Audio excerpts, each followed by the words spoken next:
Previously on that Cthulhu John. You've reached the residence of Rutherford Brightly. I'm afraid I'm on a rather important excursion to Morocco. Don't you think it's a little funny that he went on an expedition without telling anyone about it? Wait, isn't his office in here?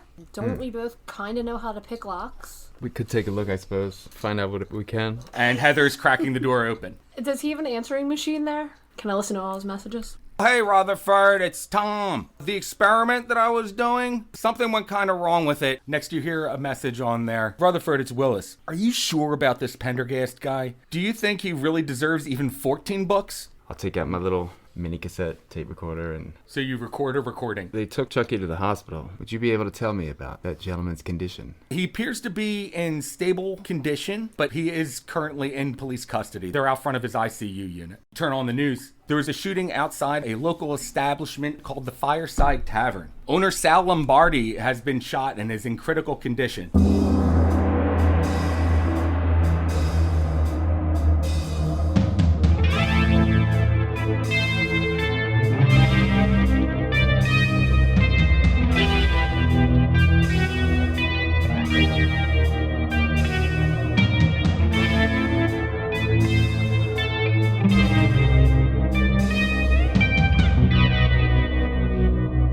Welcome to that Cthulhu John. Hello, thanks for joining us for That Cthulhu John, episode 62. We are a real play Call of Cthulhu podcast. I am George, your keeper of arcade law! And with me are my friends and investigators, Chad, Chuck, and Jenny. Nice. Yeah! The band's back together, guys. Hey, why do we only have lead guitarists? We're a band of lead guitarists. It's just fighting over the front of the stage. Out of the way, you're messing up my hair. All the guitars playing back to back to back. All like a triangle. They just rotate when it's their turn to solo. It sounds awesome. But there's always 3 cameras running at all times. We can be replaced by one single octopus.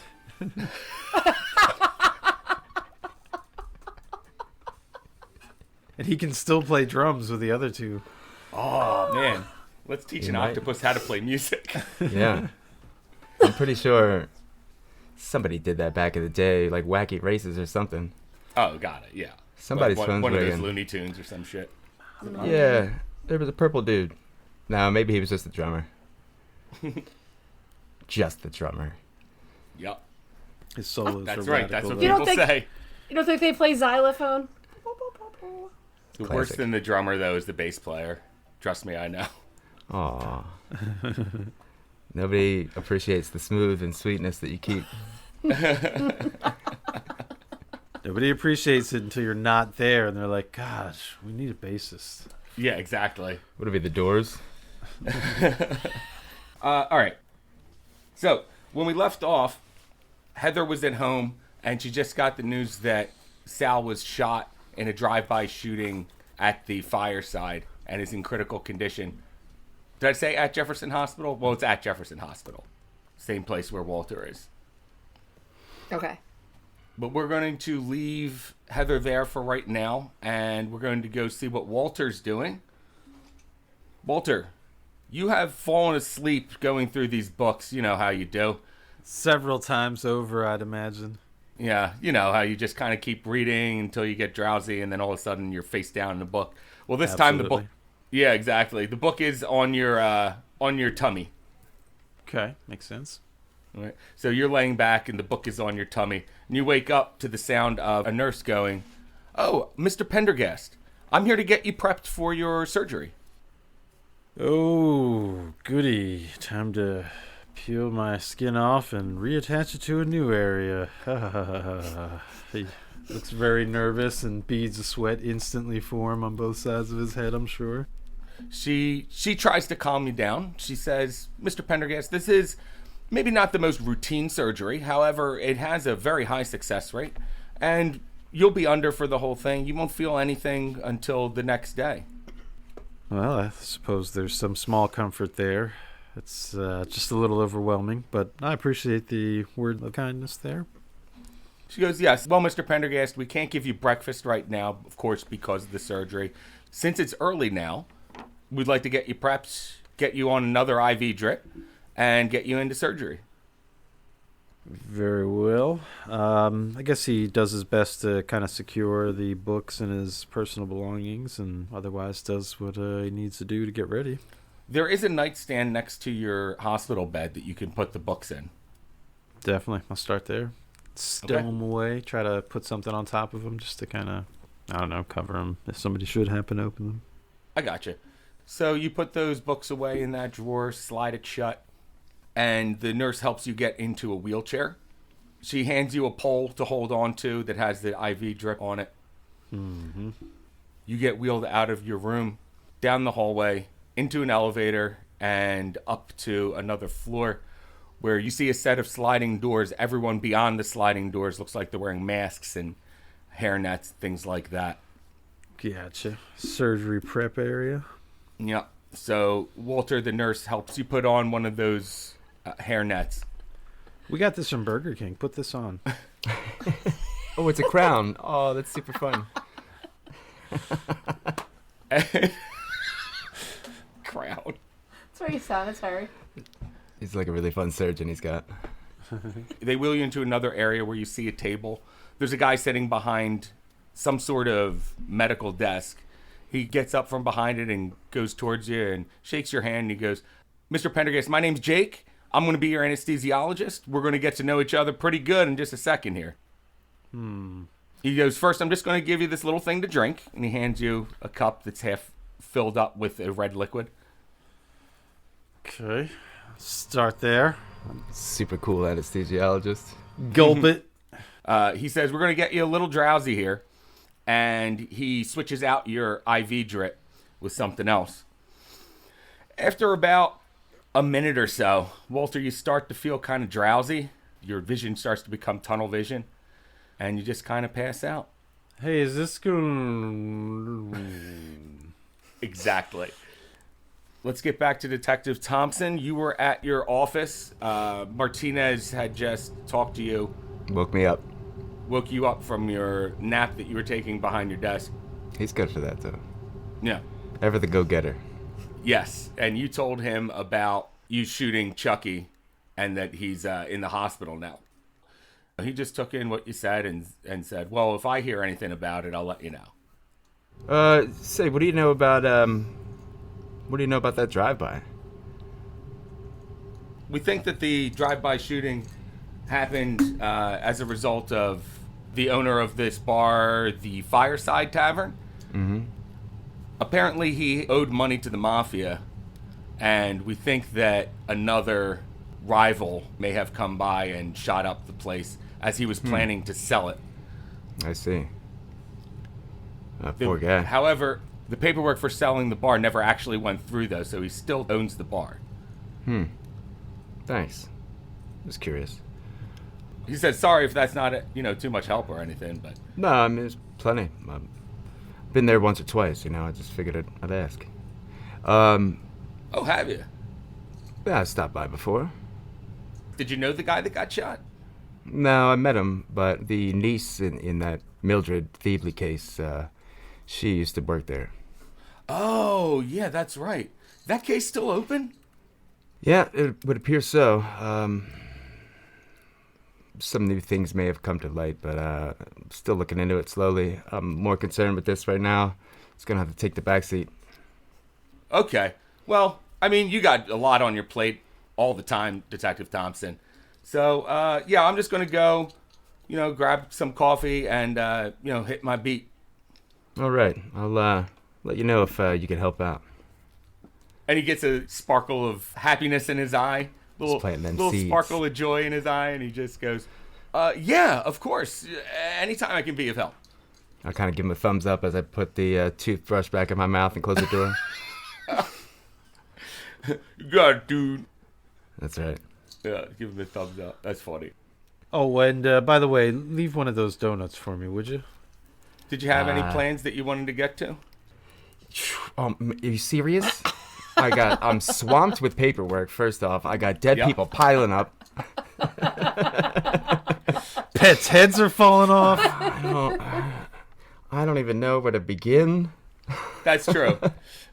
But I don't want to go look into the forensics yet because I forgot to get her something and she was mad at me last time. So I'm trying to butter everybody up because I need help. Yeah. So I think instead I'm going to finish bird bathing a bit, hit the Okay. bathroom, and file my report on getting shot at. It's technically Detective Donaldson's case. However, there's plenty of paperwork for you to help fill out. Yeah, I mean, I'm sure being involved in it, Right. you know, I don't even know if I have to turn in my sidearm or whatever, but I guess we'll get to that later. Yeah. But I think you did turn in your sidearm when the cops came to your parking lot. I recall you doing that. Oh, I see. Yeah. Oh, well then, I got it back up in the desk. I'd say you have it back up in the desk. You're a detective. Word. I grab a handful of extra rounds, All right. pocket them. Same gun that you had before. There's a different color handle on it. Kind of like open the very bottom drawer and then like lean below my desk just in case anyone's peeking through the blinds and then do a little Little bump ski. little sugar for my coffee. All right. So you do your little bump there. Kind of wakes you up a little bit. 80s. That's so 80s. And I think I have to run out for a bit. I get together what paperwork I need to. I dump it wherever on his desk in his little bin. Okay. And I head out to the Sweet T-Bird. Sweet T-Bird. Detective Thompson, it's 2 hours you're doing paperwork that you just can't get away from. Okay, that's fair. Now it is 10 o'clock, and you head out to the T-Bird for... I gotta drive somewhere. Where are you going? I think it's time to swing by Logan. All right. And on the way there, maybe stop at like, I don't know if there's any like fresh flowers and produce joints, you know, that you see in various spots around the city. What was I that? don't know. I'm sorry. Like fresh flowers and produce, like farmers market things, and I Oh, don't know, yeah, they're dotted around the absolutely. city here and there. Yeah. I remember there used to be like corner produce stores and shit. Yeah. I'm gonna get some, like I imagine there'll be poinsettia. It's around winter time. It's a popular winter It's really flower. more of a right? Christmas thing, though, isn't it? When's Christmas? What month is it? It's March. I don't know. They might still be around. Well, either way, I'll get some flowers. Some flowers. Flowers. Raffle. Yeah, so you do that. Can usually get a good succulent garden any time of the year at a flower place. That sounds dirty. You pass by one of those locally owned produce stores that also happens to sell flowers. Nothing says bribe like a succulent. Grab some coffee. Coffee while I'm at it. All right, grab yourself a cup of coffee. And I head into Logan. Head back up Broad. All right, you go to Logan. You pull up to that same address that you've been at before. The house with the rundown porch and the door that looks like it's maybe crooked on its hinges a little bit. Go up. What do you do? Knock on the door? Yes, I do. Okay, a little rap on the door.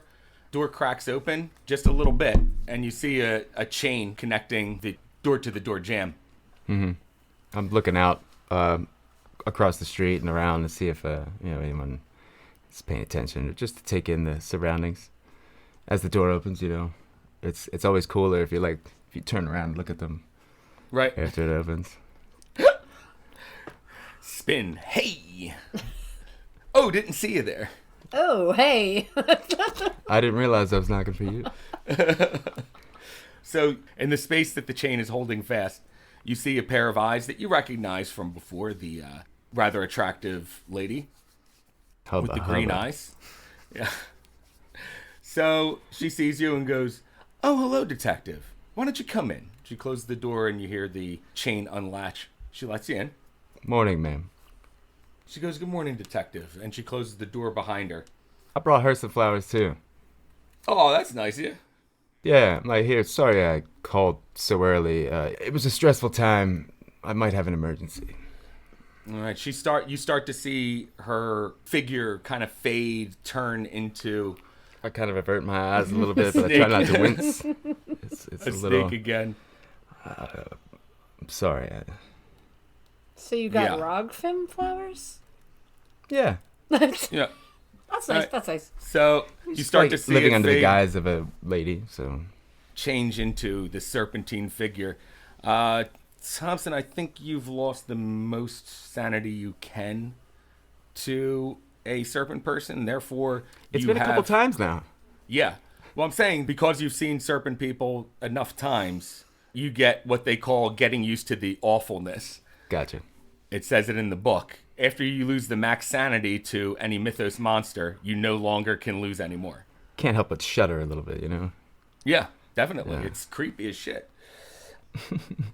So she does this transformation in front of you. Rogfim says to you, "Thank you, detective." And he takes the flowers from you, and you see him open his mouth, and he just jams them down his throat, and he swallows them. Oh. Yeah. Yes, of course. It's a good thing I lost all the sanity I could. Yeah. I think that's enough right there. Just fucking warped. Your ego goes down 5 points. You see his long, skinny tongue lick his lips. Lizard lips.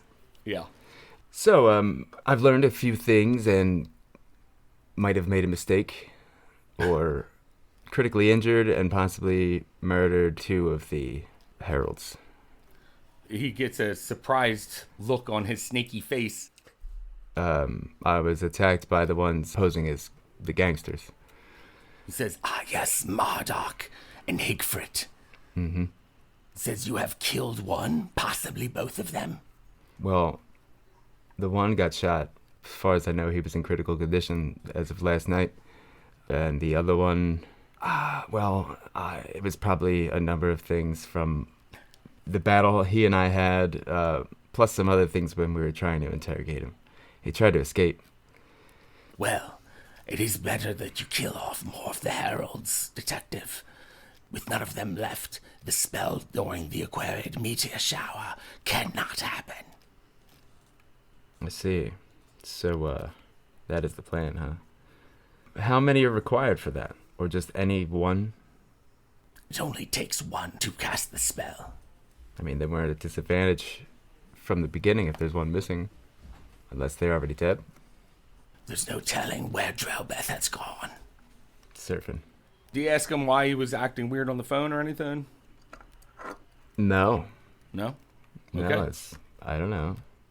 Well, when you get a better look at him, you see that this particular Ophidian, now that you are becoming more familiar with these snake folk, you can see that they have different markings on them. Okay. Higfrit had black and yellow stripes going up his neck. You see on Rogfim that he has red, what looks like waves coming up his neck and form up to his head and intertwine into the form of an hourglass that resembles the marking of a black widow. And these are like natural markings? These are natural markings on them that you can just see the scale patterns. I'd say, is there anything significant that you can think about that would be in Morocco? He thinks about it for a second and he says, No, detective, I cannot think of anything that would be in Morocco. And I have questions about beliefs in the Ophidian cultures. What can you tell me about Sithagwa? as soon as you say that word, Whoops. he reels back and he goes, You should not speak the name of that Oh. horrible god. Oh. It is forbidden in our culture. I see. Is it possible that any of the heralds are traitors? he thinks about it for a second and he goes, Well, insofar as I may be considered a traitor, however, there's no telling what Drelbeth has gotten himself into. That's our Drelbeth. As far as I know, the rest of the heralds all have the same plan in mind and all worship Yig. Have you had any contact with any of the others recently? Since we spoke last? Well, since I've seen you last. He says, no, detective, I have not. I have not been in communication with them for some time. Very well then. It's pretty much all I really... Tell him what else you learned. Oh, what else did I learn? Was there something I missed? I know you said there was some things you learned. Well, Morocco was a hunch based on something else. I just... Right. I don't know. Give me an education roll. Thank you. Give you a chance here. That's a 7 out of 85, so that's pretty hard, pretty extreme. That's extreme. So, with that extreme pass, you think about that opal that was ditched in the sewer that Higfrit had on him. Yeah. You wonder if Rogfim has one. Oh, yeah. I say, an opal was found on one of the Ophidians I battled.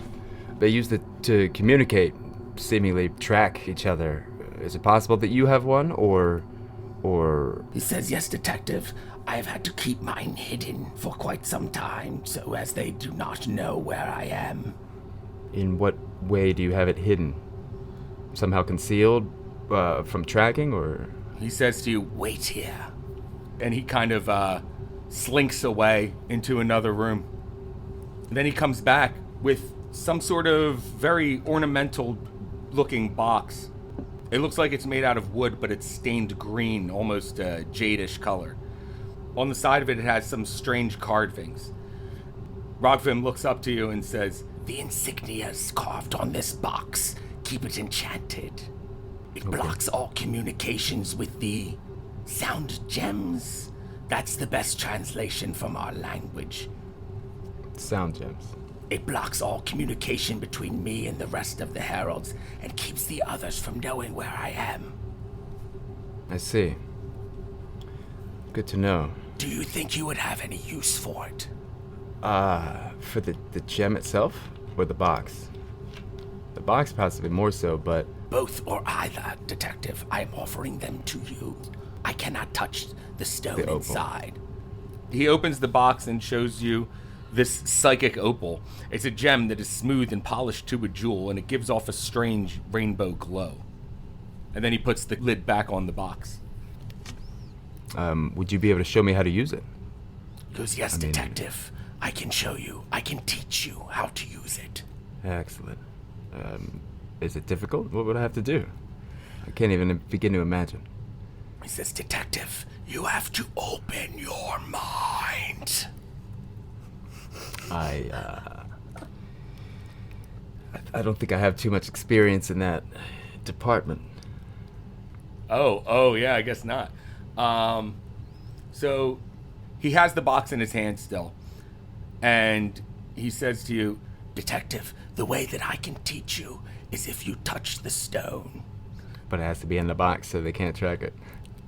Right? That is the way that we can teach you how to use it. So I slip my fingies in there. all right. So you slip your fingers in there, and he keeps the lid of the box still kind of closed, so your hand's between the lid and the box. I hope it counts. Yeah. Magic. You feel your hand touch the smooth surface of the opal. Suddenly, your vision just goes completely white. He says, detective, do not panic. Let the energy flow through you. Let the energy flow into your mind. Let that groove take you, baby. And you do start to feel this power kind of flow through you. He says, detective, think of your family. My kids? It will keep you grounded. Yes. You start to see this veil of white start to part a little bit. It starts to spiral. Looks like smoke spinning around. And then you breathe in deep. And you feel something cold fill your lungs. You're going to need to give me a power roll. Ooh. 80. Ooh. I got a 75. Can I spend points on that? You can. I don't really want to, but because I'm low, I feel like it's worth it. Mm-hmm. Seemed like a worth it situation. Open your mind. I'm down to 18 luck. Okay. And give me a sanity roll. Oh, crap. You wanted me to fail this. Oh, man. I don't want to. Well, you can't spend luck on sanity. No, I know. It's just. Yeah. I get scared every time, George. And I just don't want to do it. I feel like I'm being punished. 34 will do it, though. Nice. Okay. So, Thompson. That's a hard This hard veil of white dissipates. You kind of almost breathe it into yourself, and you feel a part of your mind open up. You can't hear any other voices, but you can hear your own voice inside your head, loud enough that it sounds like you're talking out loud. I hear Quado. Open your mind. Luke! Luke's the name! And suddenly, somehow you get the idea that you could use this stone to communicate with the other stones. Mm-hmm. You just know you can now. And Rogfim says to you, Detective, you understand now, I see. You know, a week ago I wouldn't have believed any of this. Detective, this is a lot to lay on you, I understand. However, I am quite pleased to see you keeping your mind together. I'm doing my best to do my job. Says yes, the spell must be stopped. Now that you mention it, you wouldn't know of any way to track an object, would you? Or locate an object? Depends on what object it is. It's a book. ooh. He says to you, Books are not something that I would be able to track. It would have to be something related to us, Ophidians. We did not have printing presses. There just might be some information about Ophidians in it. you've told him about these books before, right? I might have mentioned, that's how we came to know some of this stuff. Yeah. Because these shouldn't exist as far as they were concerned. Yeah. The Ophidians, yeah. Yeah. So I assume that's where they, I don't know, he might assume, they might assume, that's where I found out about Sithagwa as well. Yeah. Well, he says, Detective Thompson, those books are an abomination to our culture. Our rituals, our prayers are not for the ears of humans. I don't believe that's the entirety of what these books are. I'm not really too sure, honestly. But I guarantee they're not being shared widely. Even amongst members of the group that own the complete collection aren't sharing them with each other, it would seem. Everybody's very secretive around all of this. So I suspect we have a traitor in our own midst. You must be careful, Detective Thompson. Anything could go wrong, and if it does, the human race could be wiped out. Yeah, I'm working on it. We're working on it. Says yes, Detective Thompson. If there's any other way I can aid you, please let me know. You can call me on the phone if you'd like. However... One more question. oh, yeah, go ahead. Do any of your brethren... Could any of them burst a human heart in a chest, like all at once? Like much more than a heart attack. Yeah, he says to you, I'm not sure on this one. Hold on. Roll dice. Do they got that magic? Do they Y'all know about that magic? Did you learn about that in Ophidian school? Probably don't even know any spells. I kind of briefly described the description in the autopsy? The autopsy report, assuming that they've been around long enough that they probably picked up a few things about human anatomy here and there. Yeah, definitely. Watching General Hospital, at least.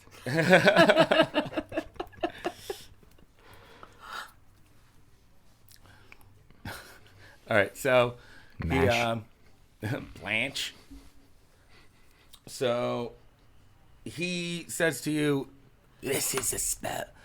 This is capable of being performed by one of our spells, yes. It is known by our highest priest. One person in particular? Or could it be a multitude of high priests? the high priests are Glaxoth and Keolabal. That's the mayor and his assistant. Well, then it would seem as if one of the recent owners of these books may have been killed by one of your own. One of them might indeed have that missing book as well. Well, he replies to you. If they do have the book, Detective, there's no way of me knowing. Yeah. But you've told me everything I really needed to know anyway. It pulls some attention away from the innocent, at least. Well, thank you for your time. I should probably get back to work. He says to you, Yes, Detective, I understand. If you ever need any more assistance, you know how to reach me. Sure. Yeah, I'll let you know. Thank you. And I grab that box. that ornamental And box. does it have a latch? Does it stay shut by itself? No, it has it's like a lid that you have to lift off. You have like a little bag or something I could put this in? A paper bag and like roll it up so it don't get jostled in the car? He's got, he gives you a little cardboard box to put the other box in. All right. All right. Box in a box. Box of the box. I just want something to keep the lid on. Rubber band around it. I'm gonna stuff some junk from my glove box in there to roll up some paper. Okay. Jam it in there so it don't come off. All right. So you put the box in the car. the enchanted box in the car and make sure that the lid won't come off of it. Yep. Well, neato. All right. I got a magical item. I got 2 of them. Oh, the opal. Box. Yeah. Box in the opal, yeah. Yeah. True. So it is now about 11 o'clock there, Detective Thompson, after going there and with your exchange with the Ophidian. So that's 11 o'clock for you. Heather, what are you doing after you get this terrible news? I'm going to page Thompson Okay. with my number and 911. And then... Okay, well, he's not going to get back to you Right, for a while. that's fine. And then I'm going to get dressed as quick as possible and go to the hospital. Because I figure I had to go see Walter to watch the books anyway, so I'll just check on Sal Okay. when I'm there. All right. So you go to the hospital. They tell you that Walter is in surgery right now, and you won't be allowed to go into his room. Okay. I'll go and ask about Sal Lombardi. Says, oh yeah, he's in the ICU, but he seems to be coming around. Is there any way I could go see him? I'm his niece. She says, yes, it's family only.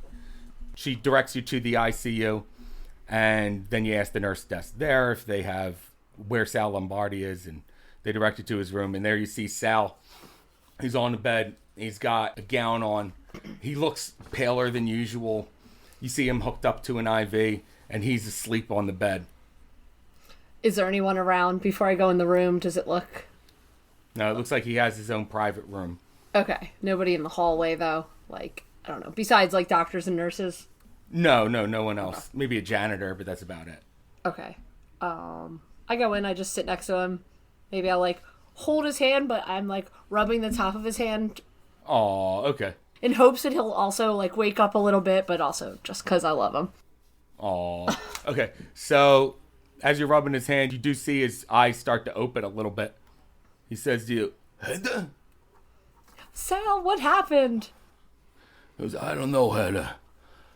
All I know is that the bullets started coming through the windows. I got hit a couple times, and then things just kind of went black on me. Do you know who did it? Can I do it? Do you need anything? Do you need me to, I don't go watch the bar? I don't understand. I thought that the guys that were taking over the bar, it's their bar now. Why are they shooting it up if it's the same guys? He says, my suspicion would be that it's a rival gang Oh my god. of the people that are trying to buy the bar out from me. But Heather, about that. Listen, I haven't signed the paperwork yet to hand over the bar. However, I'm going to sign over the whole bar to you, Heather. I can't stay there anymore. Oh my god, Sal to me. And I'm like hugging him. I'm like, I don't even show up to work and you're giving me your bar. He goes, oh, God, as you're hugging him. I'm sorry. He goes, Heather, I know, but I can't be in this kind of environment anymore. I got to get out of Philadelphia. Do you need anything? Do you have money? I got a good egg stashed away. Don't worry about me. Worry about the fireside, if anything. Are they gonna come after me now? Well, we could hope that they don't. But, Heather, I don't know what else to do. I don't want the bar going to the mafia. That's fine. Don't worry about that. Don't stress. I'll figure it out. He's like, Heather, you're like a daughter to me in a way. A pain in the ass, yeah. But still, kind of like a daughter. I want you to have this business. I know you could turn it into something good. I'm gonna hug him again, even though I know it hurts, and just say, He's sorry, I love you too. He goes, okay, this is great, Heather, and it's been great seeing you and all, but, you gotta be a little more hands off. I'm sorry. He pulls his bedsheet over himself. You see him try to get comfortable with it, and he goes, well, Heather, I'm feeling pretty beat right now. Why don't you go to the bar and see what you can do about it? Did you already do it? You already signed it over? Is there anything I have to do? He says to you, I haven't signed any of the paperwork yet. Okay. When I get out of here, I will. Okay, be safe. Do you want me to keep an eye on this room? Aren't you worried that they're gonna come here? In a hospital? I don't know. I'm pretty sure they came for Lenny here, but... Okay. Oh, no. Is that how Lenny died? I don't know. In the hospital? I don't know. I'm just worried. I'm just nervous. Heather, what do you mean? What do you mean? Lenny died in the hospital? Whoa. No, he didn't die in the hospital. Oh, my God. Oh, thank God. Oh, thank God. Oh my God. I got to get out of here. I got to get out of Philadelphia. It got me worried so much now. I'm so sorry, Sal. I don't know. I just get nervous. There's a lot of stuff going on. You hear the heart monitor go beep, beep, beep, beep, beep, beep. Jeez. You gotta kill him like you did the freaking psychic. Get out. Oh my God. Why do you keep bringing that up? Don't worry, Sal. I know CPR. You kill one innocent woman that's trying to save you from your horrible future, and that's... She was just trying to charge you money. She been trying Yeah. to save nobody. Okay, I'm gonna hug him and stop hurting him. He goes, hey, Heather. All right, everything will be okay. Okay, I love you, Sal. I'll leave you alone, and I'll definitely stop hurting you, but I leave Walter's number next to his table and say that he can call me there, just leave a message. He goes, oh, Walter, that's the professor, right? Yeah, exactly. Professor. Oh, I missed hearing him say that. All right, so you finish up with Sal, leave the hospital. Can I check when Walter's going to be done his surgery? They say that they plan on him getting out of surgery. Where's my clock? For Chad. Where's my Chad clock? It's up your Chad butt. clocks out of sight. They said that... Chad clocks back. All right. Chad clocks out. All right. They said they plan on him being out of surgery by noon. Okay. And what time is it? For you, it is now 10 o'clock. Oh, He man. will be younger, stronger, more powerful. I'm supposed to be watching those books. But you can't right now. Okay. I'm going to go to a nurse that doesn't look like she might be a snake or in the mob. And Jeez. say, can you do me a favor and just make sure nobody goes in that room? I was supposed to watch his belongings, but as usual I was late and I was supposed to grab something and now I can't get in there. She goes, don't worry about it, hun. We won't let anyone go through his stuff.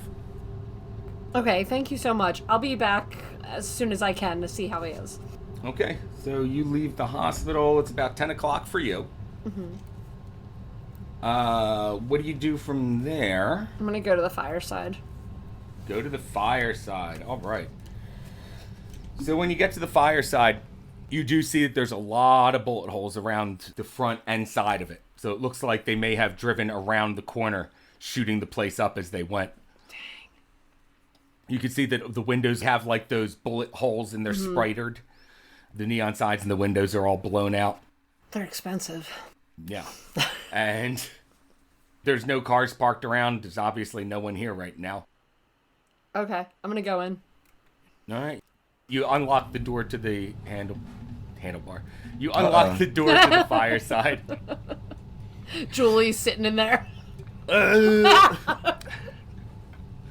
Hi. Hey, don't worry. I played all the Lynyrd Skynyrd songs, and I made sure all the whiskey's still good, but it's gone. So you unlock the door to the fireside, walk in. You can see the only light coming through, making little dusty beams of light, is coming through the holes that are in the wall, in the door, breaking through the windows that are all kind of stained dark with nicotine. Okay. I'm gonna flick the light on maybe in Sal's office. All right. So you head into Sal's office and turn on the light, and he's got his little desk, little cabinet, a ledger. Okay. I'm gonna go through his stuff and see if I can find any clues to any of this, like about the mob or who he was selling it to, and Okay. I don't know. All right. So This place got to be freezing with all those bullet holes letting in all the cold air. Any like threats that he got or something? I don't know about anything. roll accounting then. Fine, because I have accounting and I got Nice. 15, which is a hard pass, baby. The only time you'll ever use that skill. Check it off. Nice work. So you're going down the ledger and you see a lot of funds getting funneled. Funds getting funneled. I like that. Fundled. It's like getting fondled, but it's a great time. Oh my god. That's great. Fundled. So you're seeing a lot of these funds getting transferred to another account of someone named Chucky M. I recognize that. Sounds like a real snake. Okay. Yeah. Yeah. But, Heather, think about this now. It's not the same guy that he was going to Right. sell the so bar it's to. Chucky M. Okay. That got him. Yeah, it was a different rival mob that came and shot it up, knowing that, the M's own it, or are about to own it anyway. Oh my god. Okay. Alright. I'm gonna snag as much of this stuff that looks important as I can fit in my purse. All right, you snag up some of those accounting records. Take a swig of whiskey. Well, that's in his desk too, but he keeps the good Nice. stuff for himself. I'm not gonna drink his though. Out of respect. I'm not gonna drink Okay. his. I'm gonna go drink the dusty, crusty ones. Aw. Get some Rumple Mints or something and then Yep. just fucking go back in the car, go back to the hospital. Hell yeah, Rumple Mints. It just makes you smell like you brush your teeth. Yeah, buddy. So, you get in the car, and where are you going? It is now 11 o'clock for you two. Alright, I'm pretty close to my apartment Same because I used time. to walk from I'm gonna go to my apartment. Yeah. I'm gonna page Detective Thompson again. With that Okay, number. Detective Thompson at 11, you see that there's 2 pages from your apartment, Heather? My battery's dead, so I had to get a new one. Yeah, there you go. I got a new one for my taser too, because I've been using it just in You case have? I got a backup. You have been going tase crazy. Going tasy. Tasey. Tazy. I'm tazy for feeling. So, Thompson, you finally see that you have a page from Heather's number. I stopped somewhere for lunch and use a payphone. Okay. You stop at one of our many diners here in Philadelphia, which all seem to have payphones back in the day. So yeah, there's a little corner with the those two small wooden side walls. Yeah. And the rotary phone is hung right in the middle of them. Yeah. I drop a key on in. I mean a coin. Not my keys. Shit. Damn. I got my key stuck. Little help. Drop a coin on in. Dial Heather, I guess. The number given last. Okay, answer first ring. Still ringing. Okay. Yep. Hello? Christ. Heather? It's Luke? Luke, where are you? One of the many diners here in Philly. Can you come and get me can't from my think of- apartment? I don't want to talk about any of the insane stuff that just happened on the phone. I don't know. Maybe I'm paranoid. But I can't really talk about these people on the phone. I see. Sure. Can I get that to go? Yep. Okay, so they box up your food in one of those styrofoam containers. Gonna down another coffee and get moving. All right. You get rolling. Dude, I must be like, Heather's real endearing. She's getting a bar. Lenny left her a whole bunch of money. Yeah, but that fucking- figure anything only good if that they open a store. happens, it's only the doorway to bad I know. things to happen. I know. It really is. Hey, I got this statue. Come check it out. Unlocks This bar is the cursed. gates. Do you want it? Unlocks the gates of hell. You should just turn around and sell it. That's what I'm gonna do. I don't know what I'm gonna do with the money though. Like I don't know, I feel Just like live. I feel like she's been As you kind have of been. piling up money. She's got that money from Western Union, from fucking Grandpappy. I was gonna give it to Still gotta Sal. go out there. I was gonna give it to Sal if he needed money. That's why I asked him if he needed it. All right, so we were going to get back to Walter. Oh shit. Walter, you're not sure what time it is. Look around, hear that? Yeah, but you're waking up. Yeah, you hear that little heart monitor machine going, and it's not going very fast. I'd imagine he's fairly relaxed at the moment. Yep. And give me a listen roll.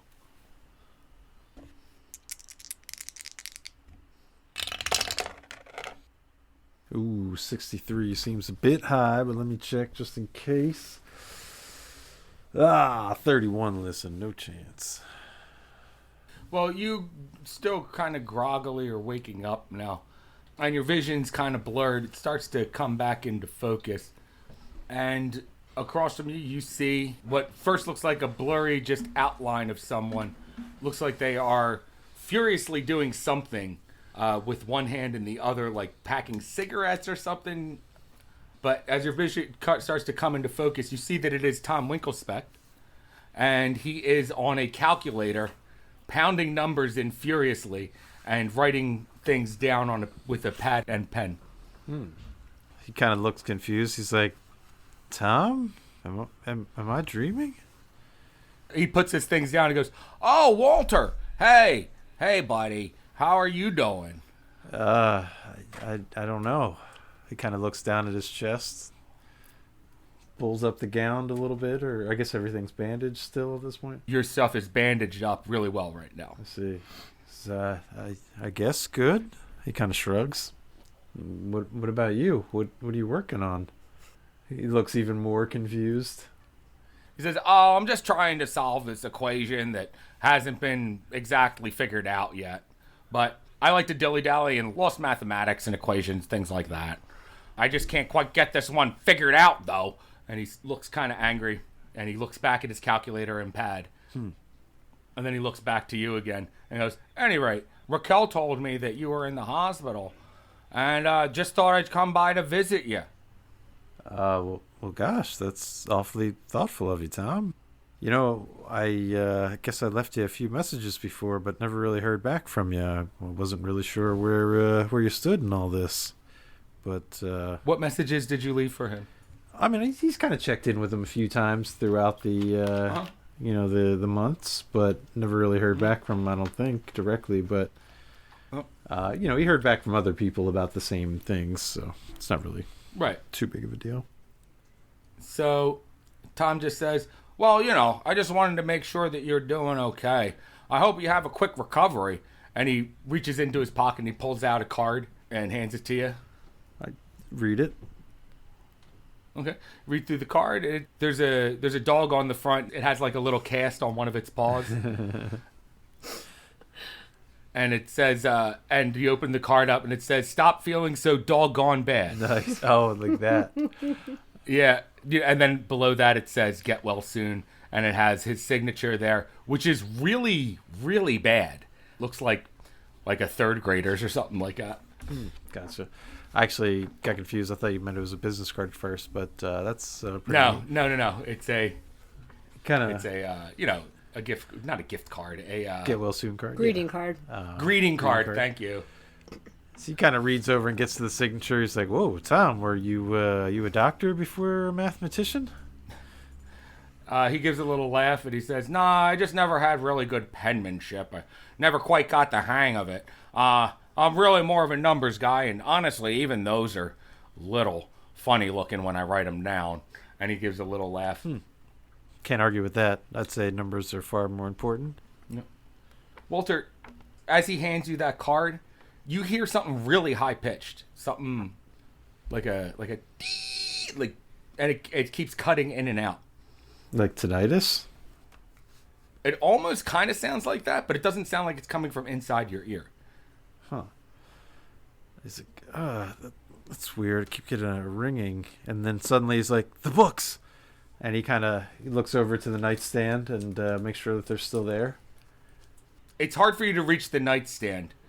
So Tom helps you out. He opens it up, and the books are indeed still in there. Okay. He breathes a sigh of relief then. I says, well, that's good. Being under, I kind of lost track of my watchful eye there. Well, I guess on to recovery and back to the books. Says, yeah, well, I'm actually done mine at this point. Got all my boxes lined up. Oh, cool. I hope everybody else is getting as far along as you. I've got a few different books here, but I have a few more books to go. Haven't gotten through everything. And Morocco's pretty far. Walter, you keep hearing this weird, high-pitched squeal. What is that? He kind of looks around the room. He's like, "Are you hearing that, Tom?" And he kind of like puts a finger in his ear and like shakes it a little bit. Yeah, Tom goes, "What? What?" And he reaches over to his ear and he starts adjusting something, and you hear the ringing go in and out even quicker. He's facing you with the ear that he's fumbling with, and you can see that he has a hearing aid on. Oh, I see. It's like, is that what's making that noise? Is everything all right? He goes, "Yeah, it's a little on the fritz right now." Huh. Gosh. And he keeps playing with it. And he goes, huh. How about that? Boy, that must get annoying at times. he says, "Yeah, it does. It's only been like this today, though." Did something out of the ordinary happen? I don't know. Maybe it's just running out of battery or something. Hey, Walter, you just have like a kind of a cordial conversation with Tom. I'm somewhat of a repairman. You want me to take a look at it? He says, "Yeah, sure, if you know what you're doing." Well, he doesn't really know electronics. Do you have electronic repair? No, not that specifically, but it's antique restoration specifically. Yes. This is not exactly an antique. But you tell him that you're not really good with electronics, and he goes, "Oh, that's okay. I can take it to the shop." The shop or to my doctor. And then, Walter, give me an education roll. You only need a regular pass.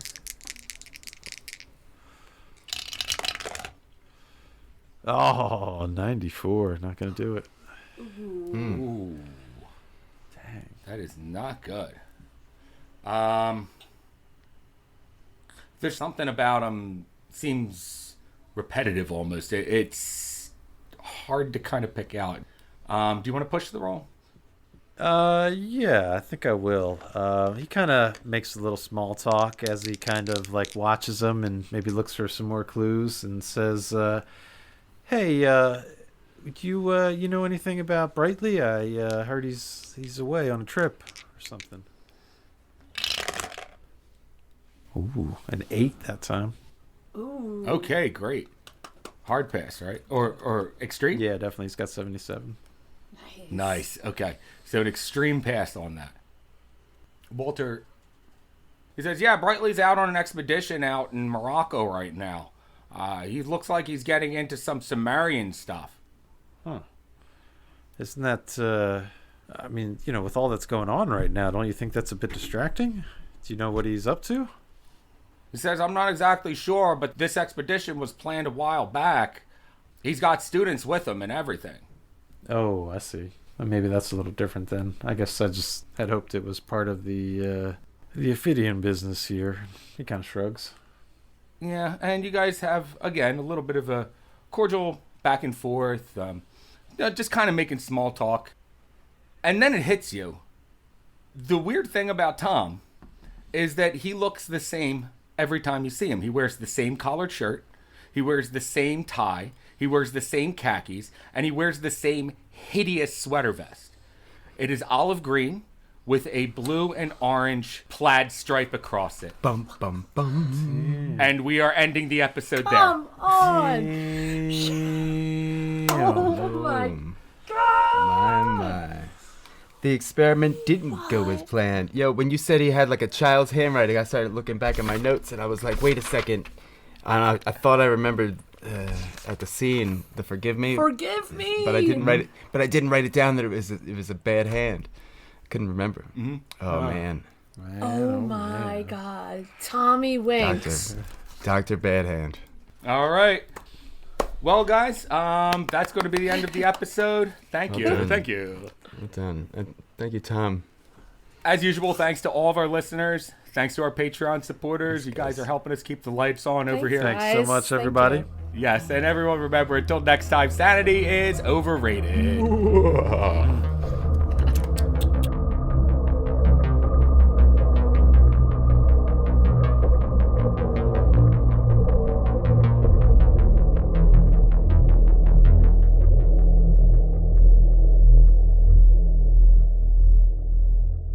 Do you know what Belvedereing is? Was it a sweater thing? No, it's just sitting on your own balls. Ouch. Why is that Belvedereing? Because apparently when he was doing the like the tryouts, like the table read for the show, he actually sat on his own balls and then he screamed and it's like all recorded. And it's because he sat on his own balls. Oi! Okay. I learned that at work yesterday. I don't know if I believe that. That's hearsay. Unless you see the video, then it happened. I'm gonna Google it. Did Mr. Belvedere sit on his own balls? Hey, this is George. Just a quick reminder to like, follow, and review us if you like what you're hearing. And if you want to support us and make our show better, head on over to our Patreon. You can always email us at contact@thatcthulhujohn.com with any comments. And you can follow us on Instagram @thatcthulhujohn.